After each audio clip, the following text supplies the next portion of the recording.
Bonjour à tous et bienvenue dans Bonjour chez vous. Aujourd'hui, c'est une suite d'hier. On va voir grandir sans figure paternelle. Quels sont les défis, quelles sont les solutions. Et je suis à nouveau avec Nadine et notre invité de la semaine, le pasteur Freddy Koyamba. Bonjour à tous les deux. Hello Evelyne, bonjour pasteur Freddy. Bonjour Nadine, bonjour Evelyne. Bonjour, bonjour. On prend les mêmes et on recommence. Écoute. Comme on fait une petite suite, c'est bien qu'on soit ensemble. On ne change pas d'équipe qui gagne. C'est ça, exactement. Hier, on a vu le rôle du père dans la famille, ses fonctions, tout ce dont il a besoin de manifester en fait pour jouer vraiment pleinement ce rôle de père. Et aujourd'hui, on va voir à l'inverse, quand on a grandi sans cette figure paternelle, sans ce père dans notre vie, quelles sont les conséquences dans nos vies et surtout comment on se remet, comment on guérit de toutes ces blessures. Et Freddy, tu vas être notre coach, pardon. Tu vas nous dire comment guérir quand nous avons grandi sans père. Oui, surtout, c'est possible en fait. Autant c'est difficile et on parlera certainement des conséquences négatives, oui. Mais il est possible de réussir et de guérir de l'absence du père. On en parlera, ça va être super, ne manquez pas ça. C'est une très bonne nouvelle, ça, quand même, Ouais. parce que ça a de vraies conséquences. Effectivement, on va en parler et savoir qu'il y a de l'espoir. Déjà, c'est une note positive pour commencer cette émission. Alors, Nadine, on va commencer avec toi dans notre pensée du jour.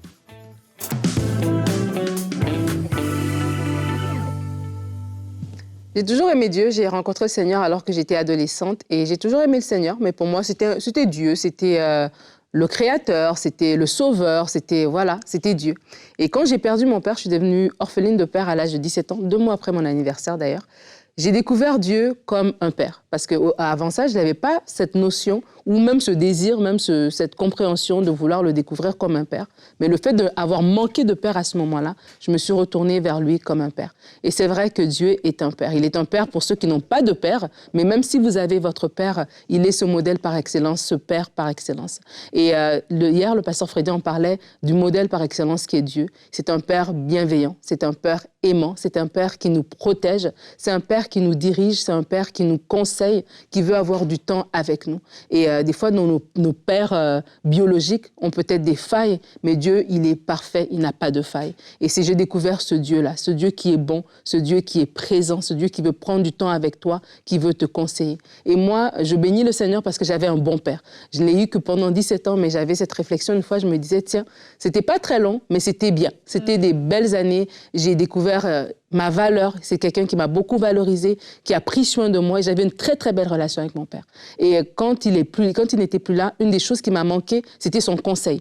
Parce que c'était un homme très sage, très posé, il était très calme, très doux et c'était quelqu'un avec qui tu pouvais vraiment parler. Il avait des très très bons conseils. Et je me rappelle une fois avoir eu un dilemme et je ne savais pas quoi faire. J'avais deux voies devant moi, c'était 2 bonnes solutions et tu mets un papier, tu écris les pour et les contre et tout semble bien, mais tu sens qu'il y a une direction à prendre et tu dis, et je me rappelle avoir eu ce soupir, ah papa, si tu aurais été là, tu m'aurais donné le conseil. Et c'est là encore que l'Esprit de Dieu est venu dans mon cœur et m'a rassuré que mon Père Céleste était là et qui pouvait me conseiller. Et vraiment, je veux vous inviter à rentrer dans cette relation avec Dieu comme étant votre Père Céleste. Peut-être que vous avez un Père qui a des lacunes et vous êtes en train de soupirer, de murmurer, de revenir sur ces lacunes-là comme étant des manques, alors que Dieu, il est là pour combler, Dieu est là pour faire ces choses-là. Et la Bible nous dit, dans Psaume 27 au verset 10, « Même si mon père et ma mère viennent à m'abandonner, l'Éternel m'accueillera. » Et c'est avec cette pensée que je veux vous laisser. C'est que Dieu est un Père parfait et que où nos pères biologiques peuvent avoir des manques, Dieu, lui, il ne nous oublie jamais. Dieu, lui, il ne nous abandonne jamais. Dieu est là pour nous rassurer. Il est là pour nous prendre dans ses mains. Et je veux vous inviter à rentrer dans ce niveau d'intimité avec Dieu. Des fois, on est avec Dieu comme étant un sauveur, comme étant un Seigneur, comme étant celui qui nous donne des préceptes à suivre. Et on ne rentre pas dans cette intimité d'une relation paternelle, vraiment, de papa avec enfant. Et c'est un degré d'intimité plus fort, en fait. Et je veux vous inviter que les circonstances de la vie ne vous amènent pas à rentrer dans ce niveau d'intimité, mais que vraiment vous-même, vous allez vers lui. Et vous allez découvrir Dieu comme ce Père par excellence, ce Père qui prend soin, ce Père qui marche avec nous, ce Père qui nous couvre et qui nous protège, et ce Père qui veut avoir une communion avec chacun de ses enfants. Amen. Waouh, amen. Merci Nadine. Super. Mais oui, nous avons été adoptés par le meilleur des papas, le meilleur des meilleurs. Alors qu'on ait eu un bon père ou non, Oui. ce père-là les surpasse tous en Les fait. surpasse. Dieu est devenu notre père et c'est vrai que c'est plus facile, entre guillemets, de recevoir cette révélation quand on a déjà eu un bon modèle de bon père, modèle. mais quand on a eu un père absent ou que justement on a eu un mauvais père, Oui. cette notion d'attachement à un père, de venir chercher conseil, comme tu le faisais toi-même avec ton père biologique, cette notion de venir chercher réconfort, chercher l'amour même, ben, c'est plus difficile parce qu'on n'a pas eu l'habitude de le faire avec notre père terrestre. Tu voulais Oui, je voulais juste te dire que j'aime beaucoup ton témoignage, Nadine, parce qu'il me renvoie un peu au mien. Et à la différence, et c'est là que je vois l'importance, comme tu dis, Evelyne, de Dieu le Père, avec qui on peut avoir cette relation paternelle où il nous écoute, il nous entoure, il nous encourage. Parce que moi, j'ai perdu aussi mon père vers 17 ans, figure-toi. Oui, toi aussi. Mais je n'avais pas Dieu le Père comme père. Et j'ai eu 5 ans de ma vie où c'était vraiment difficile parce que je me sentais perdu, je me sentais abandonné, j'avais un vide dans mon cœur. Et le jour où j'ai rencontré le Père, je dis mais je disais, mais en fait, j'ai pas besoin d'un autre père avant, c'est toi que j'avais besoin dès le départ, en fait. Et c'est fort quand on le trouve, ce père-là, le Père, Dieu le Père, et comment cette relation, dans cette relation avec lui, tout est comblé, tout est rempli, on est dirigé, on se sent conduit, c'est juste extraordinaire. Wow. Vraiment, vraiment. Et on peut regarder peut-être notre verset du jour qui nous encourage à avoir cette relation-là. Romains 8, 15 et 16 nous dit « Et vous n'avez pas reçu un esprit d'esclavage pour être encore dans la crainte, mais vous avez reçu un esprit d'adoption. » Et je veux le redire, un esprit d'adoption, par lequel nous crions « Abba, Père ». L'Esprit lui-même rend témoignage à notre esprit que nous sommes enfants de Dieu. Wow. Et j'aime effectivement vos deux histoires qui sont similaires, mais il y a ce 5 ans de différence qui fait toute la différence. Cette adoption, en fait, tu l'as vécue 5 ans trop tard, entre guillemets, mais c'est exceptionnel de pouvoir avoir cette relation. Et certaines personnes vont être au Seigneur, mais vont se priver de cette relation de père, parce que justement, peut-être ça fait trop mal, peut-être ça vient faire écho à un vécu trop douloureux, peut-être il y a juste une limitation, une barrière, une mentalité qui fait non, je peux pas, et même dire papa dans la prière ou dire père, ça marche pas, ça va être Dieu comme lointain, Seigneur, mais d'oser dire père, papa dans la prière amène une proximité et une conscience de cette relation et de cette dimension paternelle qui est exceptionnelle en fait. Et il faut y rentrer, mais c'est vrai que lorsqu'on grandit sans père, il y a des conséquences. Et des fois aussi, le type de manque de père, j'ai envie de dire. Parce que c'est différent d'un père qui est parti parce qu'il est décédé, comme dans notre cas, d'un père qui est parti juste parce qu'il ne veut pas être là. Ça crée vraiment des différences. Je crois que quand on grandit sans père, on a tous, à un moment donné, un sentiment de colère, peut-être colère face à la vie. Hein. Ça peut être, même si le père, il était malade et il est parti, mais tu es fâché. Pourquoi tu es mort? Pourquoi tu m'as abandonné? On a un sentiment d'abandon, un sentiment de colère, un sentiment de ne pas savoir où on est, de manquer de repères, comme l'a été dit hier. Mais je crois qu'aussi, des fois, quand notre père nous a pas reconnus, parce qu'il y a des gens, leur père, il est bien vivant, mais le père n'a pas choisi de reconnaître la grossesse, de se reconnaître l'enfant. Et là, tu as un sentiment d'abandon. Tu as un sentiment de ne pas avoir été désiré, d'être mis de côté. Et peut-être le père, il a une famille. Et tu te dis, mais il prend soin de ses autres enfants, mais pourquoi pas moi, en fait? Et ça vient vraiment créer une blessure profonde. Voilà pourquoi il y a l'importance de cette relation, de cette rencontre. Et comme tu dis dans ce verset, que l'Esprit, le Saint-Esprit en moi témoigne que je suis enfant de Dieu. J'appartiens à quelqu'un. Il y a quelqu'un qui m'aime. Il y a quelqu'un qui me cherche. Il y a quelqu'un qui me reconnaît, qui est fier de dire que je suis sa fille, que je suis son fils. Lorsque le Saint-Esprit vient faire ce travail, ça vient vraiment faire la différence dans nos vies. Moi, je suis impressionné par l'amour de Dieu, en fait, en tant que père. Moi, ça me bouleverse toujours de me dire, mais attends, mais aussi mauvais que je peux être, avec toutes mes erreurs, mais et c'est moi que tu as choisi comme fils, comme fille, mais c'est juste extraordinaire. Et cet amour au point où il se donne pour nous. Il se donne pour nous. Et je me demande, mais comment on n'arrive pas à y rentrer? Est-ce que c'est le côté religieux, peut-être qu'on a pu avoir dans le passé, qui fait qu'on a du mal à le voir comme étant le père? Ou est-ce que c'est le côté peut-être où on a peur, on a eu peut-être un père qui a été dur avec nous, donc du coup, quand on arrive à Dieu le Père, on voit que le côté sanction, mais il y a plus que ça, c'est une relation dans laquelle nous sommes, où on est on est restauré, on est relevé, mais surtout, on est conduit et dirigé comme devrait l'être un père, comme devrait le faire un père normal, en fait. C'est ça, oui, comme devrait le faire un père normal. C'est exactement ça. Et c'est là où tu parles de colère, mais d'oser faire face, en fait, à ces blessures qu'on a pu subir. Parce que je crois que l'un des freins, justement, à rentrer dans cette relation d'intimité avec Dieu, de père à fille ou à fils, c'est qu'il y a des blessures qui ne sont pas réglées. Notre père nous a abandonnés, a été dur avec nous, marchait juste avec le mérite, était toujours déçu de nous, ne nous faisait pas confiance, peu importe tout ce qui s'est passé ou est décédé. Et on a toutes ces blessures à l'intérieur. Et ces blessures nous empêchent de pouvoir aimer à nouveau et s'attacher à nouveau à Dieu, finalement, mais à Dieu en tant que père. Et je veux vraiment vous encourager, si vous vous sentez concerné par ce thème, à faire face à vos blessures, à les assumer. Je sais que ça peut faire mal des fois, mais vous transportez des choses avec vous depuis 10, 15, 20, 30 ans peut-être. Et il est temps de juste lâcher les valises et dire « Ok, ça, je ne veux plus les transporter ». Parce que quand on ignore en fait nos blessures, on ignore ce que ça a pu créer en nous, ce manque qu'on a pu avoir, ce vide même qu'on peut avoir à l'intérieur, eh bien, en fait, on ne le guérit jamais. Et c'est une blessure qui est là, en continu, qui s'infecte même parfois, qui fait de plus en plus mal, plus les années passent. Et puis, on a, oui, des espèces de mécanismes de défense qui s'enclenchent, des attitudes.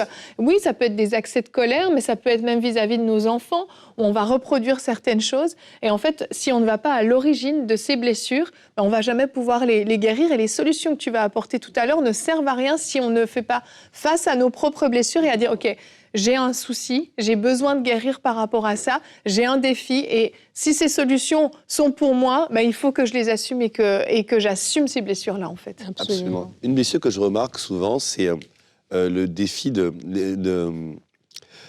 En fait, on n'a aucune considération de soi-même, en fait. On se sent sans valeur. Beaucoup de personnes, notamment de femmes, et même de garçons aussi, qui ont grandi sans père, n'ont qu'une valeur d'eux-mêmes, vont se dénigrer, vont se diminuer, vont pas comprendre qu'ils ont une très faible estime d'eux-mêmes parce que le père ne va plus être là pour dire tu es capable. Et j'ai beaucoup aimé ton exemple de ton père qui te valorisait, tu es capable, tu peux le faire.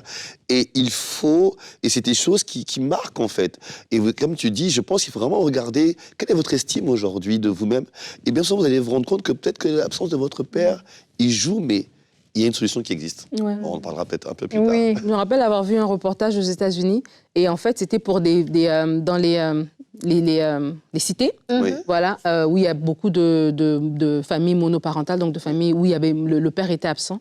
Ils avaient une activité où il y avait des hommes qui s'inscrivaient et qui jouaient le rôle du père pour un enfant pour une journée. Tu sais, quand il y a des activités à l'école, aime bien avec ton papa, et puis ces personnes-là venaient, et ils étaient en cravate et tout bien habillés, puis ils étaient avec un jeune garçon, un petit garçon, une petite fille, et ils jouaient le rôle du père, en fait. Et ça faisait du bien, c'était pas le père biologique de ces enfants-là, mais ça amenait une marque, en fait, dans le cœur de ces enfants-là par rapport à ça. Et ça, je veux juste ouvrir une petite parenthèse, on en parlait un peu avant l'émission, encourager les femmes, parce que, quelque part, surtout quand on parle d'un père absent, pas parce qu'il est décédé, mais parce qu'il ne veut pas de la relation. Ça peut être frustrant et notre chair veut mettre cette personne de côté. Mais si c'est notre ex-conjoint, certes, mais c'est quand même, ça ne peut pas être un ex-papa. C'est toujours le papa de cet enfant-là.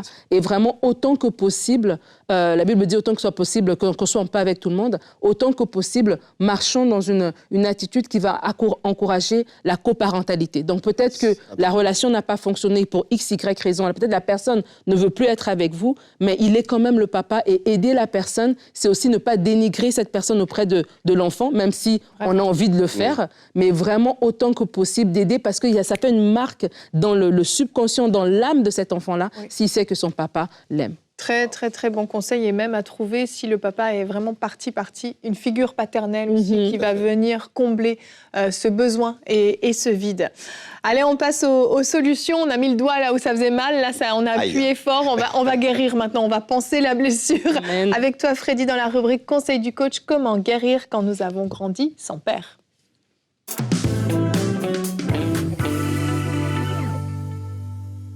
Comment guérir quand on a grandi sans père?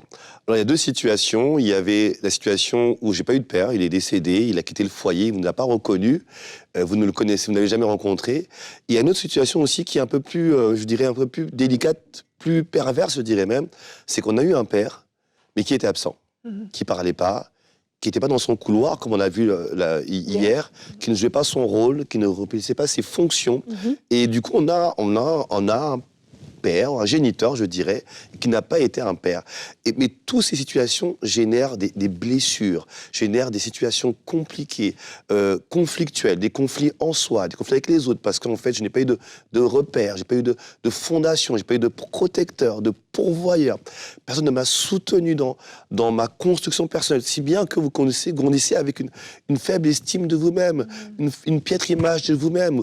Vous imaginez-vous quand vous alliez à l'école et que vos camarades racontaient, moi, papa a fait ça avec moi ce week-end, papa m'a emmené au ski, papa m'a emmené à la montagne, papa m'a emmené faire des magasins, et bien vous n'avez personne, pas de papa pour accompagner. Et ça blesse, ça marque, ça laisse des traces dans le cœur de plusieurs personnes.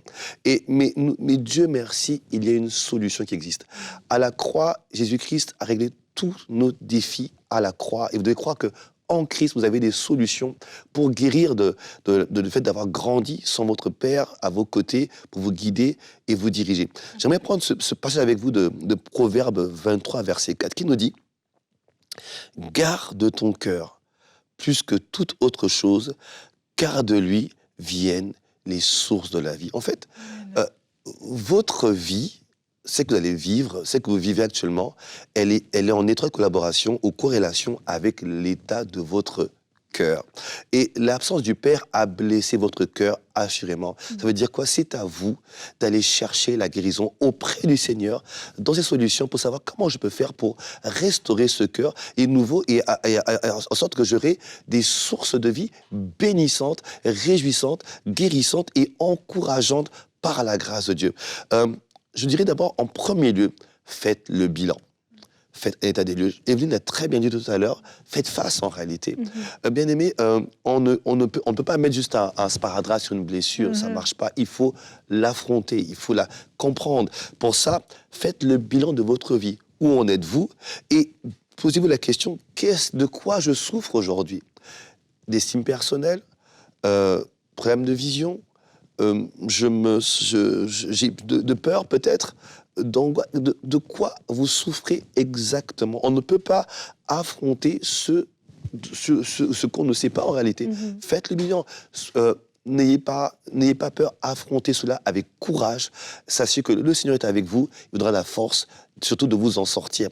La Bible dit dans Luc 14, 28, « Car lequel de vous, s'il veut bâtir une tour, ne s'assied d'abord pour calculer la dépense et voir s'il y a de quoi la terminer. » Vous devez rebâtir votre vie, vous devez faire le point des dépenses qu'il va falloir engager pour la restauration de votre vie. Et ce sera le cas par la grâce de Dieu. Amen. Ensuite, il y a une étape indispensable, c'est le pardon. C'est sûr que le Père absent, disparu, ça va créer des frustrations dans le cœur. Il y a forcément de la colère, de la rancœur, mais vous devez pardonner.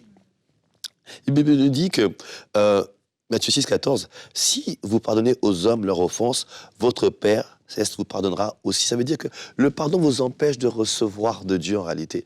Vous devez pardonner. Pardonner, ça ne veut pas dire que je vais oublier ce qui s'est passé. On n'oublie pas, en fait, vous n'êtes pas un ordinateur qui s'efface, non. Vous êtes un être humain avec une mémoire, avec une âme qui a une mémoire. Pardonner, ça veut dire ne plus tenir compte de ce qui s'est passé. Quand je pardonne, je n'ai pas oublié, non, mais ce qui s'est passé ne viendra plus avoir un effet ou un impact sur ma relation demain avec Dieu et avec les autres. Vous devez pardonner afin de recevoir de Dieu. Je vous dirai encore autre chose. Si votre père est vivant, si le père biologique est vivant, il a été absent, c'est vrai, il n'a pas joué son rôle, il n'était pas dans son couloir, il est vivant, vous devez faire une démarche envers lui. Ah oui, vous n'avez pas le choix, parce qu'en fait, vous devez guérir de ça, en fait. C'est le chemin de la guérison qu'on est en train de vous partager aujourd'hui. Et la recette de l'amertume, la guérison de l'amertume ou du rejet, elle est très simple. D'abord, il faut demander pardon à Dieu pour lui. Il a des circonstances atténuantes. Forcément, peut-être qu'il n'a pas eu de modèle, lui non plus. Peut-être qu'il n'a pas grandi sans père. Ou il a eu un père absent. Peut-être qu'il a reproduit le même modèle. Il a eu un père méchant. Il y a tellement de choses qui peuvent arriver. Il a forcément des circonstances atténuantes. Alors pour ça, demandez pardon à Dieu pour lui. D'accord? Demandez pardon à Dieu pour votre père. Demandez pardon à Dieu pour vous-même. Le fait d'avoir voulu, vous avez de la colère contre lui, vous avez envie parfois de lui faire du mal, etc.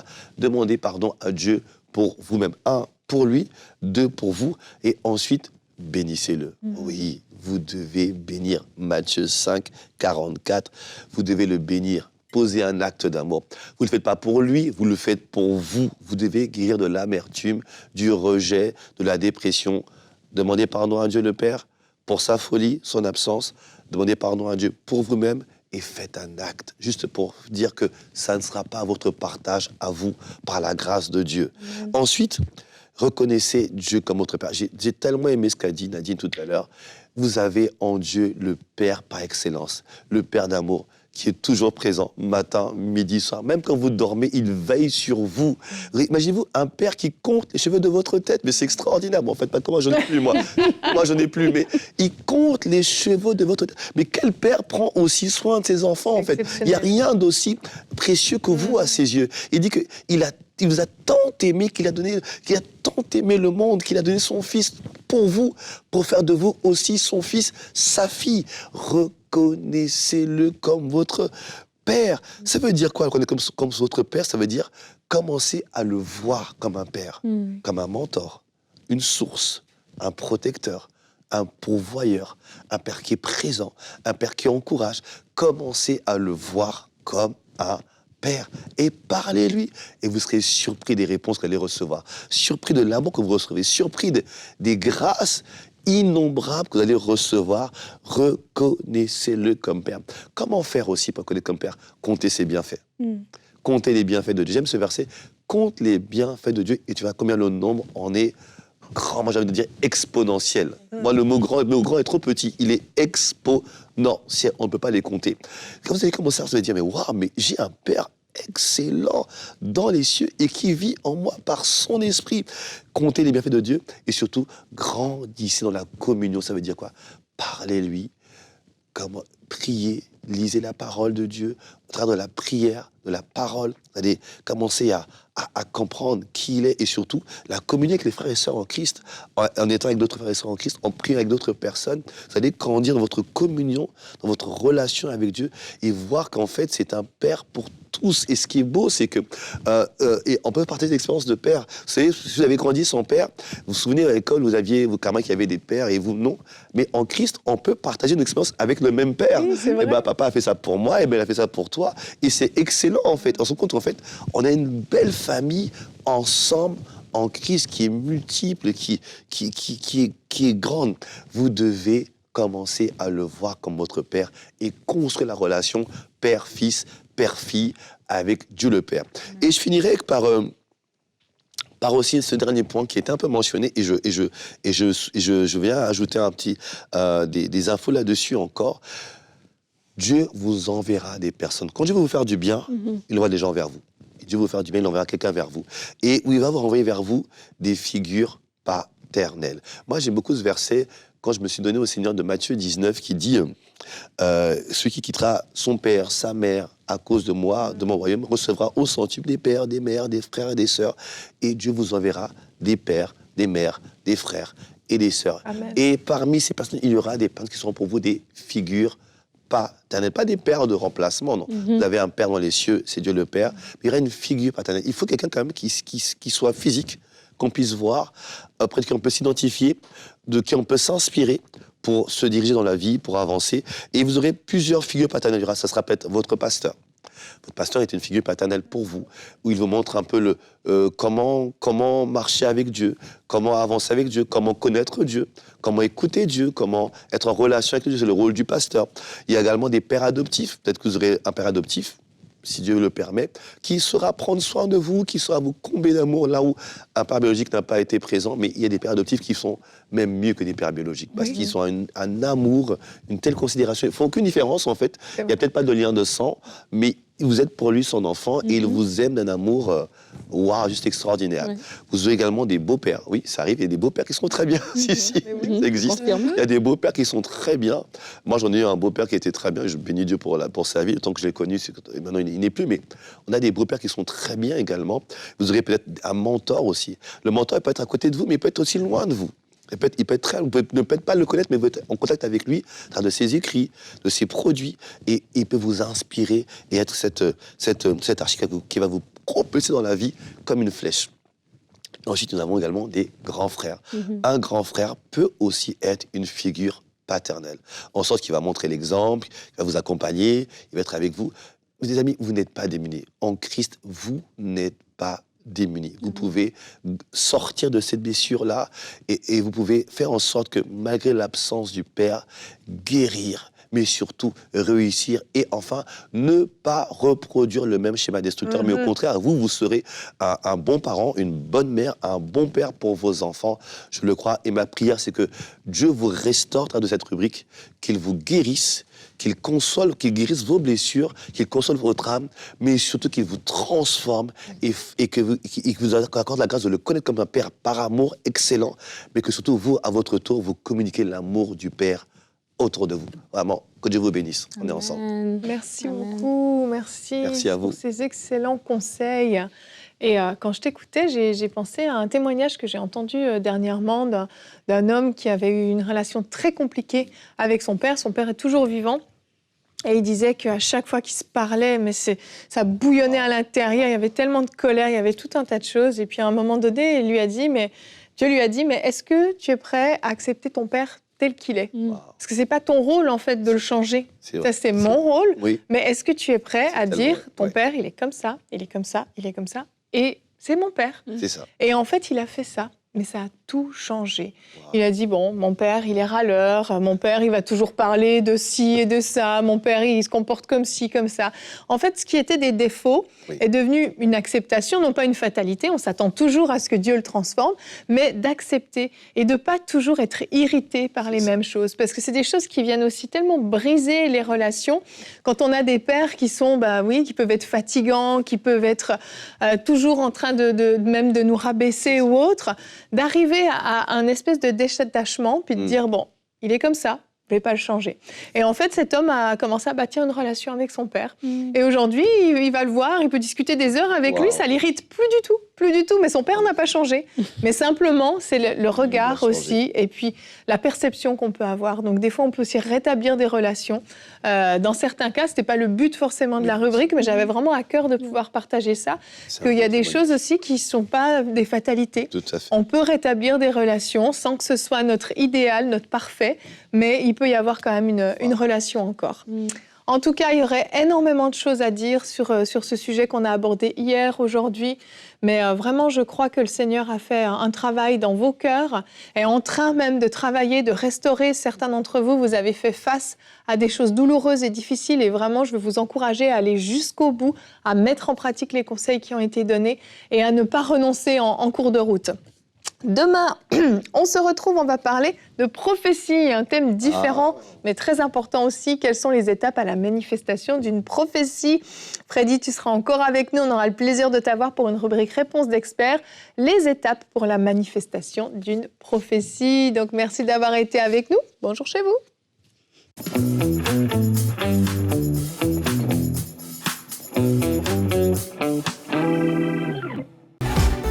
Teach est une émission quotidienne d'enseignement conçue pour faire de vous de véritables disciples de Jésus-Christ.